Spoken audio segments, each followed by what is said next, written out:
చేస్తారు.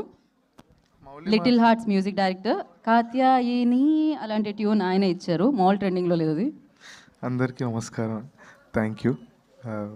యాక్చువల్లీ నేను ఈ సినిమాలో ఒక పాట కూడా ధ్రువన్ అన్న కంపోజిషన్లో స్వేచ్ఛ అని ఒక పాట వరకు నేను అడిషనల్ ప్రోగ్రామింగ్ చేశాను. నువ్వు క్రెడిట్ ఇవ్వలేదు, దాని గురించి తర్వాత మాట్లాడదాం.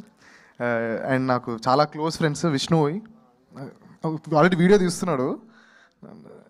యా యా మా అన్న లాంటి వాడు విష్ణు. నాకు అసలు డబ్బులు ఇవ్వలేదు ఇలా చెప్పమని, బట్ స్టిల్ థ్యాంక్ యూ అన్న, thank you for being important part in my life. ఇంకేమన్నా చెప్పాలా తర్వాత చెప్తా. అలాగే రాగ్మయూర్ అన్న చాలా క్లోజ్ నాకు. మీ ఇద్దరం కలిసి శివరపల్లి అని ఒక సిరీస్ చేసాము. అండ్ దర్శి అన్న మనం పార్టీలు చేసాం. Niharika ma'am big fan of you. Prasad గారు ఆల్ ది బెస్ట్. విజయ్ అన్న థ్యాంక్ యూ. బన్నీవాస్ గారు ఆల్ ది బెస్ట్, కంగ్రాచులేషన్స్ మళ్ళీ మీకు. అన్న భాను అన్న, కళ్యాణ్ గారు అందరు కంగ్రాచులేషన్స్. మీ ఆఫీస్ పక్కన పునుగులు చాలా బాగుంటాయి. Yeah thank you. Thank you. Next ఎవరికి ఇద్దాం అంటారు మీ డైరెక్టర్?